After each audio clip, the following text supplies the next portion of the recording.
After a bad night struggling with neck pain, I couldn't quite make sense of why I woke up so happy. I think I might be starting to lose my mind. I cleaned the balcony nicely, but I am not planning to let the female rabbits out today, because it is incredibly windy and they might get sick. After having my morning coffee and uploading the daily video, I start my usual chores. I collect all the trash around the house and do the dishes.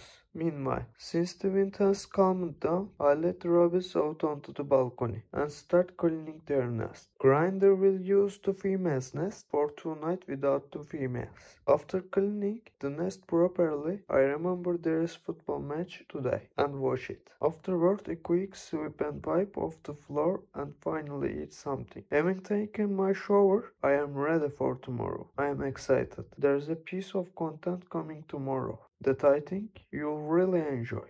Until then, take care.